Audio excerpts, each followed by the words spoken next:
पूर्व मंत्री रावगढ़ विधायक और जिला कांग्रेस अध्यक्ष जयवर्धन सिंह ने केंद्र सरकार द्वारा पेश किए गए आम बजट 2026 की तीखी आलोचना करते हुए इसे हर मोर्चे पर विफल बताया है।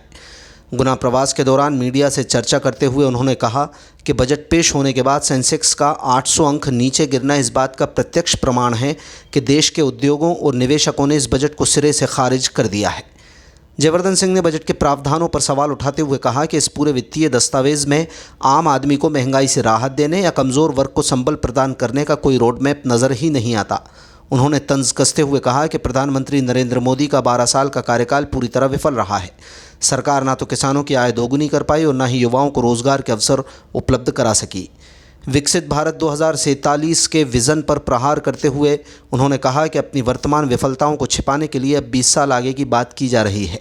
उन्होंने आरोप लगाया कि जब सरकार वर्तमान की समस्याओं का समाधान करने में अक्षम साबित हुई है तो वो जनता का ध्यान भटकाने के लिए भविष्य के काल्पनिक सपने दिखा रही है। जयवर्धन के अनुसार जन सरोकारों से दूर रहने के कारण ये बजट आम जनता की उम्मीदों पर पूरी तरह खरा नहीं उतरा है। देखिए, बजट जब प्रस्तुत होता है तो बजट के माध्यम से अगले एक वित्तीय वर्ष में क्या देश की वित्तीय प्राथमिकताएं रहेंगी, किस प्रकार से हमारा जो अर्थशास्त्र पूरे देश का है वो कैसे आगे बढ़ेगा और किन किन सेक्टरों में, किन किन इंडस्ट्रियों में विशेष निवेश किया जाएगा, क्या क्या सेक्टर्स हैं जो सरकार की प्राथमिकताओं में आती हैं। और बजट का सबसे बड़ा मापदंड होता है सेंसेक्स और निफ्टी स्टॉक मार्केट के। बजट के घोषणा के बाद मार्केट में कितना उतार चढ़ाव आ रहा है और बजट के बाद सेंसेक्स 800 पॉइंट डाउन हुआ है, मतलब कि गिरावट आई है 800 अंक की, जो सीधा इस बात को बता रहा है कि पूरे उद्योग के जो भी विशेष निवेशक हैं उन सब ने इस बजट को पूरा फेल बताया है।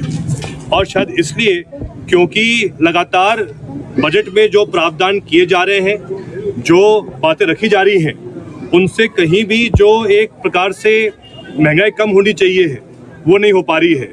जो वो वर्ग है जो कहीं ना कहीं आत्मनिर्भर नहीं है, जो कहीं ना कहीं कमज़ोर है आर्थिक रूप से, उनकी आमदनी बढ़ाने के लिए ऐसा कोई भी उल्लेख नहीं रहा बजट में।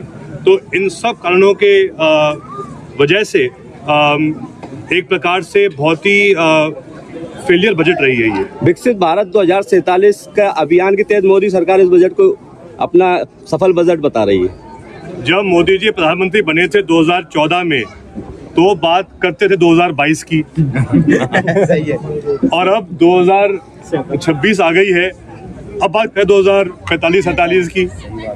तो भाई हमको मतलब आज से है, आज से 20 साल बाद क्या होगा क्या नहीं होगा किसको पता।